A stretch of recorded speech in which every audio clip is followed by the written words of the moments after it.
talk a little bit about the first time you felt pain, and did you ever get into a situation or a fight, maybe the first time where you actually hurt somebody and knew you did? Did did that bother your mind at all?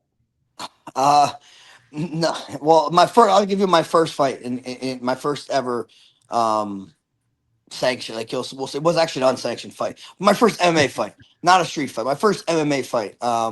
I took the fight on probably 2 weeks' notice. I was only training for 2 weeks, probably. And I drove up to the city. It was in the Bronx. This is when MMA was illegal, so this was an unsanctioned fight. Um, I'll never forget. It was a hot summer day. I drove all the way up on a Sunday after working all day Saturday digging holes as a plumber. I end up going there. Somehow I'm the main event. There's no weigh-in. There's no ambulance. There's nobody wrapping my hands. There's just you're going in there, and there was going to be one 15-minute round. No, like 5-minute round. No, one 15-minute round. The bell's going to go, and you're going to go. And I just said yes to everything. I said, all right, yeah. I knew I wanted to try this. So let's rip that band-aid off type thing. And I went in there. He's from New York. This is in New York. Everyone's screaming for my demise. I mean, my father was literally on the ring. This is how intimate it was. He was grabbing the ropes on the ring that I was fighting in. And I go out there. We start scrapping a little bit. He grabs me in a tie clench, grabs me by the head and slams his knee into my face.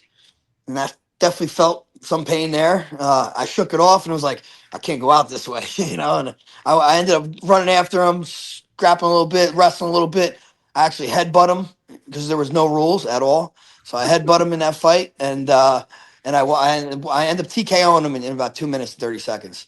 And I looked, a bunch of screaming, talking junk to the crowd that was talking junk to me.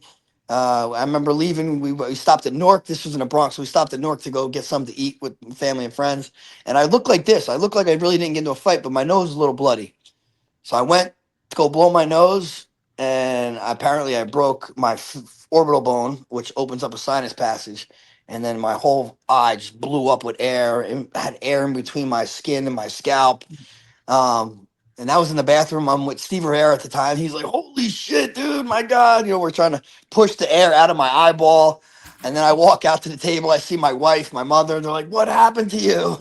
So I end up going to the hospital to find that I broke my orbital bone. That was my first experience at fighting, and I knew I wanted to show up and do it again. So I felt it was definitely for me.